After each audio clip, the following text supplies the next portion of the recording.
long tones as an exercise is fantastic for flute players. I was taught this by a very experienced woodwind player, a guy who'd been playing all his life, professional musician, could play everything from piccolos to bass clarinets, and he shared this with me as a core exercise that all woodwind players, all professional woodwind players do.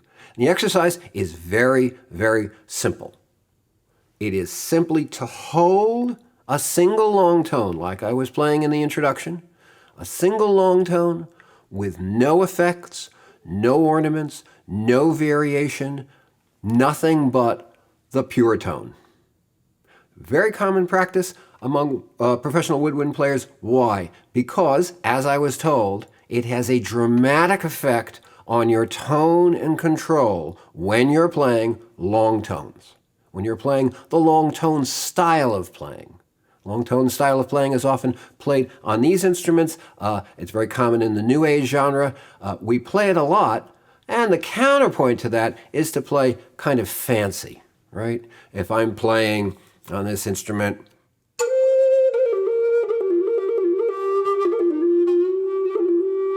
that style can be very engaging. Audiences love it. You will appear to be a very experienced flute player. If you have that kind of facility in your fingers, if you have it in your toolbox, great, go use it. People think that's very difficult to do. I believe it's actually more challenging to play clear, beautiful, long tones with a little bit of vibrato, under control, very slow note transitions, more challenging to do, I believe, because you're out there. The note, everything about the note can be directly heard by the audience. Any little variation will be immediately evident, whereas if you're playing fancy, everything that you do can be kind of covered up by the density of notes and the density of ornaments you're doing. When you're playing these long tones, you're quite exposed. So this is the exercise that I was told would help me get control of the instrument, get control of my tone, and it was the center of the bullseye. It worked beautifully for me, and I believe it will work for most players. So that's why we're sharing this here. Again, a distinction between long tone style of playing and this exercise, which is the long tone exercise. How do you do it? Very simple. I use the middle note, 3 holes closed, bottom 3 open. It's just easy. Holding it in one hand. Take a reasonably deep breath. Play for the duration of that breath till you get near the end of your natural breath, and then end the note smoothly. Okay? I'm actually taking short breaths in this video, just to keep the length of the video short and as a demo. So, long tone with a short breath.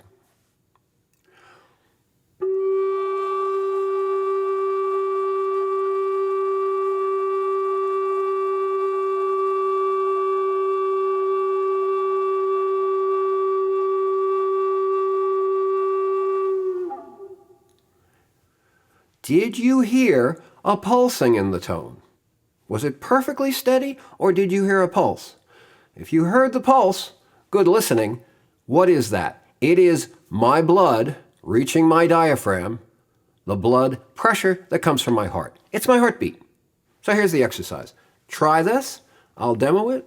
You can try this. You can stop the video and try it. I'm going to demo it with 2 fingers. Try this. 2 fingers on your... Find your artery where you can feel a pulse and do the same exercise.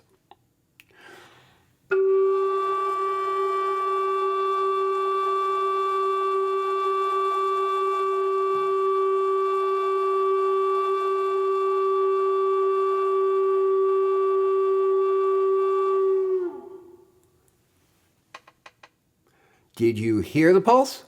Did you feel it in your fingers? One thing about this, when you do this, you're actually putting a fair amount of tension in your system, right? It's not as easy to get a smooth, clear tone when you're pressing and thinking and comparing and stuff like that. Much better in the long run to do it as a meditation exercise.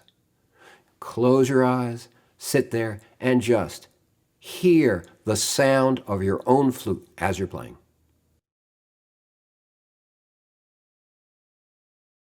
So one final thing, how to end the exercise. If you listen carefully to the way I did it earlier, you might have noticed a kind of a whistling sound at the end. I'm going to take a very small breath and just focus on the ending. And I'm going to make the ending the way I might normally exhale in a meditation session.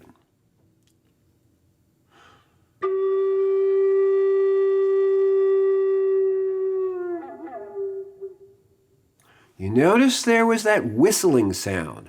It's called an edge tone. It's when the entire flute is no longer vibrating, but you're just getting an edge tone, a whistle tone right out of the sound mechanism of the instrument.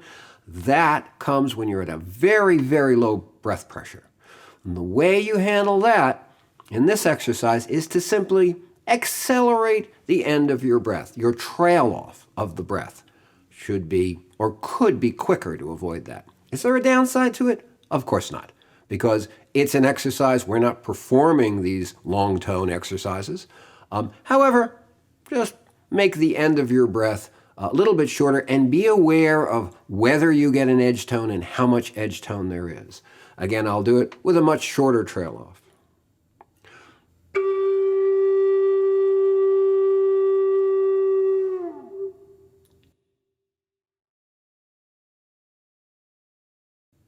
Now, if you're performing, there's actually a better way to manage that whistle sound at the end of notes. We have a FluteCast on that. It's actually FluteCast number 16 from mid-May 2016, and it's called Note Endings. So there's a way to avoid that whistle sound with better control. So check that out if you're performing or if you're recording. And one more thing, I'd like to suggest that when you do this exercise, you can do it sitting, you can do it standing, or even better, to hear yourself better, to hear the sound of the flute better, stand in front of a wall. Why?